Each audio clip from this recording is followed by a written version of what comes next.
Greatest, and welcome back to my YouTube channel, y'all. Today I am back again with another video for you guys. As you guys see by the title, your girl is going to be doing a how to grown up edition. You feel me? A lot of my followers have been recommending a video like this about finances, how to build your credit, how to get your own place, how to finance a car, purchase a car, things like that grown up essentials that people want to do once they're out in the world or whatever. I ain't really gonna do no big introduction about myself. You know what I'm saying? Trying to show and prove that I'm all in the bag of hot Cheetos. I can say that I did move out my mom's place when I was about 18. A couple weeks after I graduated, I literally moved out on my own. No co-signer, no boyfriend, no roommate, nothing, just me by myself alone. So within that time frame, I kind of learned a lot about finances and just basically how to handle my business since I was like 17. So I have about 4 years and some change when it comes to finances and handling my business, basically, right? I did put a poll on my Instagram asking people as far as like what they want to know about finances and grown-up stuff that I can help them with. Before I start the video though, I do want to let you guys know that I am not perfect, feel me? I still have a lot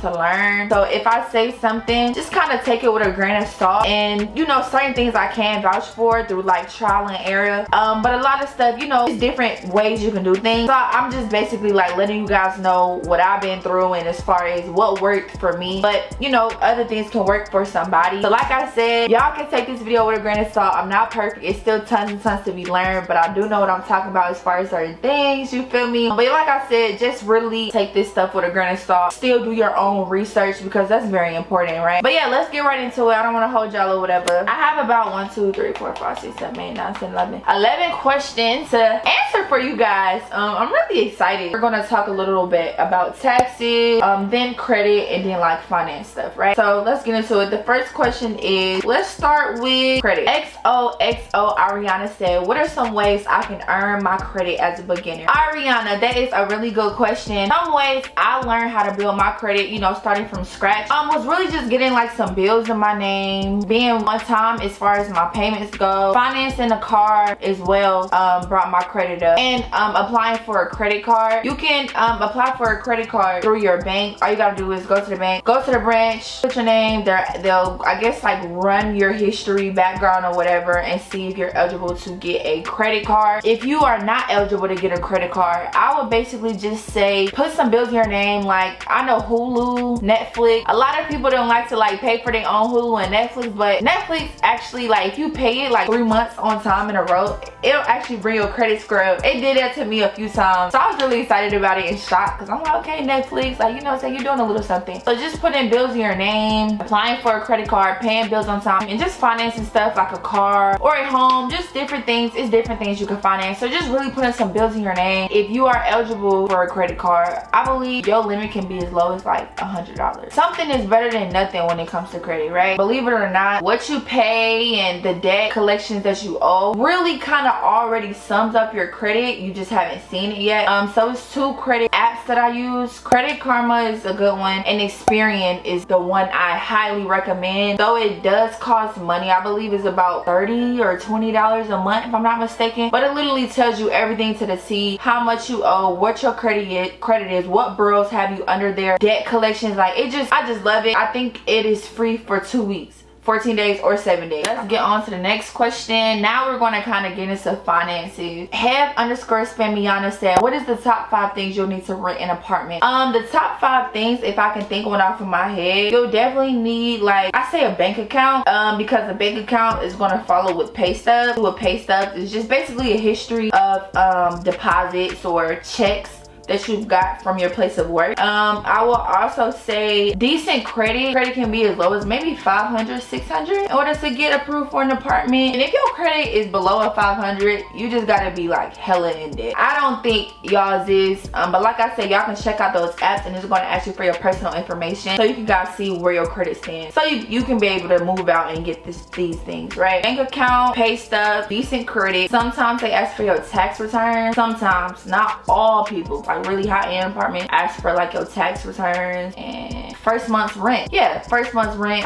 of course, and a security deposit. So basically what first month's rent is it's just the first month of the rent that you're going to be paying from the moment you move in on out. And sometimes if you move in like in the middle of the month, they'll make you pay half of the rent that is given to you guys. See what a security deposit is, just basically still just money.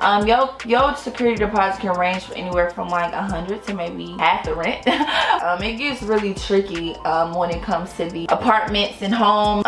Everybody's rules is different, but when I first moved out, I was blessed to have like a really chill apartment complex that I moved to. All they really wanted was like my ID. Oh yeah, your ID too, but that's common sense, and pay stub. That's really it. And you have to make at least 2 or 3 times the rent. Meaning before they approve you, they're gonna ask you, do you make 3 times the rent? Meaning like if your rent is $2,000, do you make 3 times the rent monthly or bi-weekly? And if you don't, you probably won't be able to get the place. All right, moving on, because like I said, I really want to keep it brief for you guys tonight, so you guys can just remember everything and not just jumble it up in your brain. Dora Vinci said, how do you manage to keep money in your savings without touching it? That shit is so hard, LOL. Nah, I already know, girl. I am with you 100% on that. Yeah, so basically, I mean, I have a hard time doing it too. Like I said, y'all, I'm not perfect. I'm just letting y'all know what I know. I did this thing where I actually got a whole separate bank account. So currently I bank with Wells Fargo, but I opened up a bank account with Navy Federal, and I put like $150 to the side here and there, and I kind of just forget about the card. Like, I don't keep the card on me. The card is actually in my drawer somewhere. I really don't know where it's at, but I don't want to know where it's at because I'm saving it, right? And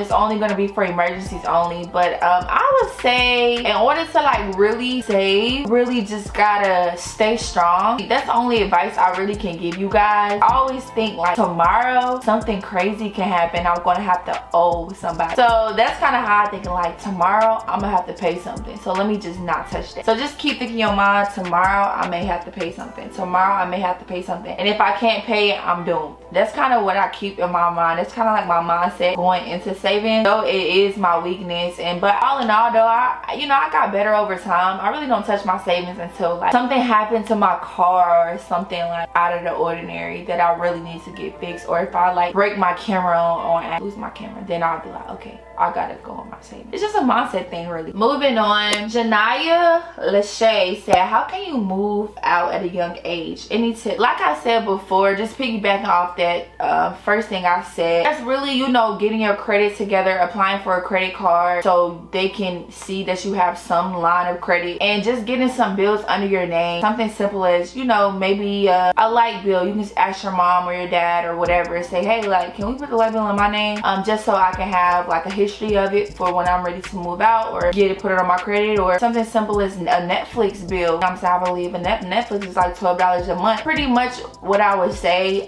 Just kind of getting some bills in your name so you can form that good credit. Also save. I would say, like, if you really looking to move in a year or so, look at some apartment complexes you are interested in now, so you can know a roundabout of how much it's gonna be. Not even a year, because I ain't gonna lie, places be getting snatched up so quick. So maybe if you thinking about moving in about 3 to 6 months, I definitely would say start now, so you can be ahead of the game. So just look at what they require as far as money, rent, credit. Just see what they require so you can already have that junk nipped in the bud before you even think about moving out. Being responsible, you know what I'm saying? I feel like responsibility is the #1 thing, especially being on your own, because you're just pretty much by yourself. So you really gotta understand safety is #1. And I guess just don't piss people off because they can follow you home.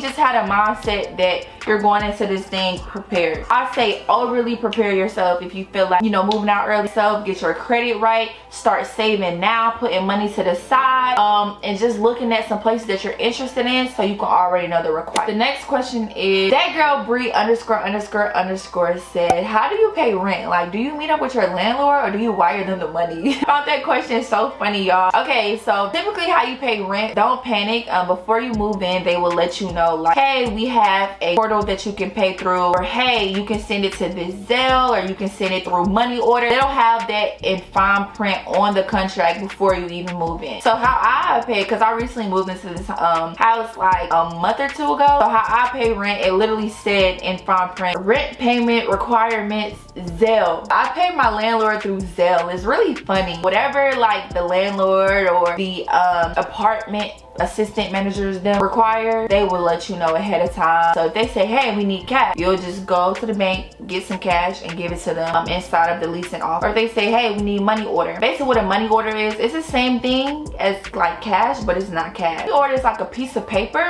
I don't think you can like exchange it like money. Typically you can't. I don't think you can say, hey, I have a money order, $100, can I buy some food or some chips or some clothes? With a money order, I don't think you can do that. And if you can, I don't know. Not that I know of. I know you can't do that. It's like a piece of paper, typically for rent and things like that. So basically you'll go to Publix or Kroger. You'll go up to the counter and say, hey, I need a money order of X amount of dollars. And they'll print out a piece of paper with the money on it. They'll take the money from your card. You'll pay them equivalent to the money, and then they'll give you a piece of paper with the exact dollar on it. So that's basically what a money order is. Paycheck. Yeah, everybody know what paycheck is. It's kind of like something you get from like your bank branch, or they'll also like the bank typically gives you like a whole bunch of like a checkbook. You rip it out, write how much money the person is asking for, or the landlord or whoever is asking for, and give it to them, and it'll come right out your bank account whenever they withdraw it. Koliania said, what's the hardest part about building your credit, or is there a hard part? I would say the hardest part about building your credit is not having debt, man. Literally, debt can come from anywhere. Debt can come from, you know, maybe a car that you haven't paid off yet. Debt could come from a credit card you haven't paid off yet. And debt can also come from, you know, school, like college tuition, things like that. And most importantly, what really got me like a year or two ago, I didn't really take it serious, but now that junk is real, right? The thing that got me on my credit, and it kind of dropped my credit down, score down tremendously, man, was a hospital bill that I had got like 2 years ago that I never paid, right? Because I didn't have insurance. So eventually I came to pay that off over time. But y'all, it really tore my credit up, man. The thing about credit is so tricky because you can pay off your debt, but it'll still kind of be on your credit. It'll kind of still, you know, mess up your credit a little bit. So it'll be like debt, paid off debt, but it's still a debt on your credit, because you know, typically, you know, when debt come into play, it typically means you just took way too long to pay it off, so you can't really be trusted with X amount of dollars right now. So yeah, so like I said, 2 years, and 2 years later they put it on my credit, and I'm like, what the hell, did they really just do me like that? I was a freaking kid. I didn't remember. I didn't know what was going on. Yeah, just debt. I feel like, you know, paying off debt is the hardest part, as well. If you finance something like a car, it'll be considered debt. Even though you're making monthly payments on it, it'll still be considered debt. So it's like, you know, you just gotta keep trying to pay it off, and then it'll just be on your credit. So I feel like clearing off debt may be the hardest part about credit. But if you don't have any debt, you know what I'm saying, more power to you, right? You don't have to worry about any of that. Your credit will be great, right? But yeah, I say paying off debt. And when I say debt, I'm talking about thousands of dollars of debt. Paying off debt and then bringing down your credit. I feel like that's the hardest part of credit. Mia Simone said, what is the full process of purchasing a car? Okay, so you can purchase a car or you can finance a car, right? It's a difference. Financing is basically making monthly payments on it and not paying a full outright price. So if you have like buy a car, see a car that's like $30,000, but you only have $500. So you say, hey, I have $500 to put down today, but I want to pay it off over time. So basically round your credit up, your interest rate, and they'll say, hey, you are eligible to pay X amount of dollars a month until you pay the $30,000 off completely. So basically how you purchase a car, typically you'll really just go to the dealership where, you know, you see a car wherever you want to go to the dealership and just say, hey, I have cash. I just want to pay this car off in cash. I don't want to finance it. I don't want it going on my credit. I just want to pay it outright and just leave the lot. So typically they will allow that. I know a lot of car dealers hate that shit when you pay it in cash because they want you to finance it, so in the end you can be paying way more, you know, due to your interest rate. And typically, you know, when they let you pay it off in cash, they'll just ask you to please, you know, have some insurance on it before you pull off the lot, right? So it's pretty easy. Purchasing is easier than anything. versus financing. You gotta go in, tell them, you know what I'm saying, how much you want to put down. They'll let you know what you qualify for as far as your payments go, and then they have to like run it through like banks, I believe, or run it through people who will like buy it for you. When I say buy it for you, not people, like really businesses, businesses that will buy it for you. I know it's a name for it, I can't think of it right now. I ain't gonna know, it's not merchant, it's something else, but basically banks, I believe, that will buy it for you, and you'll just be, you know, liable to like pay them monthly. But if your credit bad and you have a bad driving history, you know, you have bad or just something bad that just be a red flag that they don't want to buy the car for you because you feel like you won't pay it off for some reason, they'll just keep denying you till somebody accepts you. And typically when you have like bad credit and stuff like that and not enough money at the time to like pay it or pay a lump sum, they'll kind of look at it and be like, okay, well, so we won't take a big risk or a big hit in our business. We're going to have to charge you $800 a month or $1,000 a month to pay it off in order to buy it for you. It's a word I can't really say. I don't it's at the tip of my tongue, y'all, but I can't think of it right now. But yeah, basically financing, just banks that'll buy it for you and you just pay it back in time. Gallery of Shay said, how do you build credit faster? Oh my god, sis, I wish I knew. Credit takes time. Credit takes years to build. If you have a credit history of 2 years or lower, so fast, baby. But I can say how to, I guess, speed up the process a little bit would just be paying off stuff on time, paying stuff on time, whether it's a car, home, wherever, paying things on time or before time, and paying your credit cards off before time as well. So let's say you use $30 on a credit card on the 3rd of August. A couple of like weeks, I think it's 2 weeks or a month after that, depending on the bank. Typically it'd be about a month after you purchase that, you're supposed to pay them $30 before the month is over with. But if you pay it like a week after or 2 days after, they'll build your credit up too. Another thing that will build your credit up, I know a lot of people use the 25% of your credit, 25 or 30% of your credit rule. My credit consultant actually told me to use only 10%. 10% is better. I guess just until your credit gets to a high place and you have longer credit history for, you know, companies and stuff to start trusting you and your credit to kind of just shoot through the roof. Percent is more than enough. So 10%. So basically, let's say you have a credit limit of $1,000, right? This is how this works. You can look on your calculator. I'll come a little closer. Let's say your credit limit is $1,000. That's how much you got on your credit card. You can use that whenever, how many times you want to, as long as you pay it back to the bank. Now, use only 10% of your credit. Take away 10%. You only use $100 out of that $1,000, right? Which, you know, seeing $1,000 in your bank account could be tempting. It's not your money, baby. Take it easy.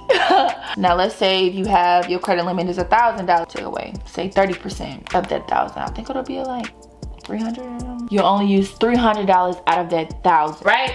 So low credit usage will also bring your score up tremendously, and paying your bills on time. That's really the only thing I can give you guys. But credit is not, you can't build credit fast. That's just, I ain't gonna say it's impossible, but it's not, right? Simply because, you know, bills come monthly, so it's like you can't really pay it off fast, and it also takes time to like record overall of that year and then put it on. And not even that year, because I think credit is weekly. I feel like your credit moves weekly. My credit does anyway. But yeah, just low credit usage and paying your bills on time is how you build your credit a little bit faster. All right, y'all, moving on. Let's get into these taxes, because I know a lot of y'all have been asking me about taxes. I recently kind of put on Instagram how I owed the IRS big time. I believe I owe the IRS a little over $15,000. I paid my 2018, my 2019 taxes, but my 2020 just came in, so I gotta pay my 2020, and I owe a little over $15,000 to my 2020. So I'm gonna tell y'all how this works. Let's get into it. What's our tax? Free spams DF said, what are taxes? Taxes are levies against people incomes or sales. So basically, just like a small percentage of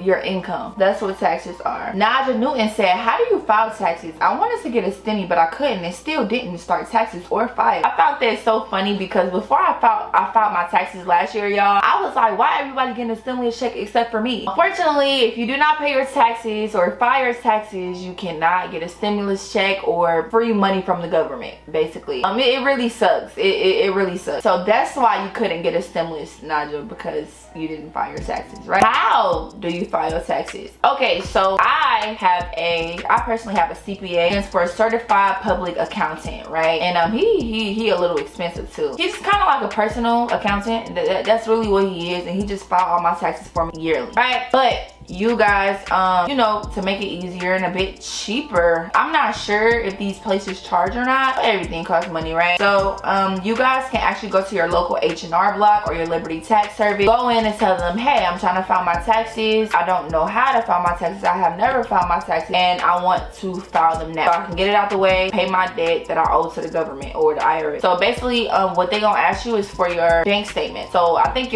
all your bank statements from 2017, 2018, or whatever the year you want to file, they're gonna ask for your bank statements. That's what my accountant, some people may do it different, but my accountant asked for my bank statement. He round up how much I spent that year, how much I, you know, got paid that year.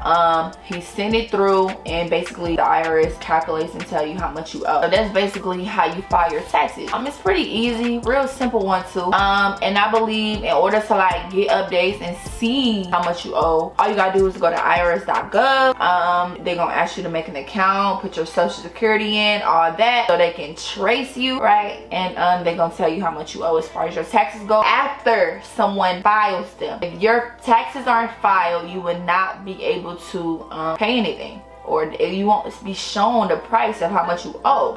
So basically, like, the good in paying taxes is you get to get like business loans from the bank. I believe my bank told me if I gotta have like 3 years filed. They didn't say paid, but they said 3 years filed, right? You also can purchase a home. Your taxes are filed. What else can you do? You can do a lot of things when you file your tax. They just look at you as a good citizen. Most importantly, I gotta put this out there. Sometimes if you have a 9 to 5, some jobs do take your taxes out for you so you won't have to owe at the end of the year. That, my friend, is the move, because just take it out now. As the year goes on, I won't have to owe much, right? Or owe at all, because you already took it out of my check. But if you're not sure if your job takes your taxes out, ask management and say, hey, do you know if, you know, y'all take my taxes out? If not, I want to go file. But I believe you still supposed to file your taxes. I don't work a 9 to 5, y'all, but I do believe even if they take taxes out of your paycheck, you still gotta file. You may not owe at all or much, or even, I think you still do gotta file. That's on you. That's on you. Deshaun W12 asked, I swear this was a really good question as well, and I did my research on it to give you guys the best answer possible. Deshaun said, if everything you make is taxed, why do you have to pay taxes? Alright, so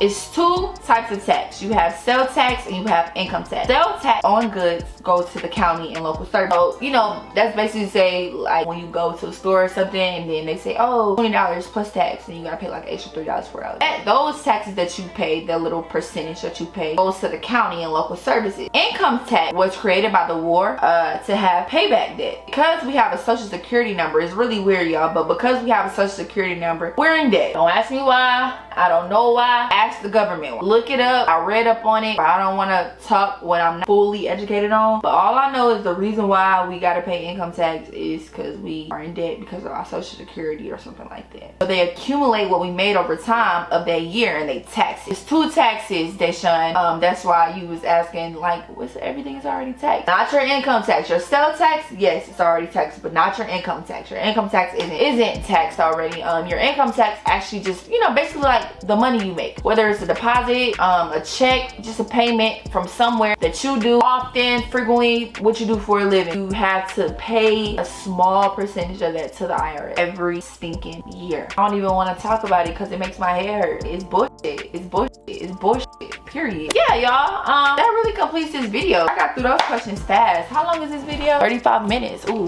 that is pretty long. I'm not gonna hold you. But yeah, y'all. That really completes this video. I really hope you guys enjoyed it. I really hope I helped you guys. Cause you know, I want to see my people win, man. Y'all always in my DMs, my emails asking me like, child, how? Here is how. I just gave y'all some pointers, gave y'all some of the rope that I've been through, and you know, most importantly, you know, experienced through trial and error myself. So I'm really happy that I can help you guys, and I really hope you guys really took it in, got a pen and paper, did whatever so you can do your thing. Most importantly, I did want to announce, please follow my vlogging channel at Chai's Vlog. I will put the link down in the description and the name of it on my screen right here. Make sure you guys go subscribe, because I'll be on there more vlogging for you guys, and just show some love. Subscribe to that channel and this channel, ring that bell if you haven't. And yeah, thank y'all so much for watching. Really hope you guys enjoyed it. Make sure you guys like, comment, subscribe. Peace!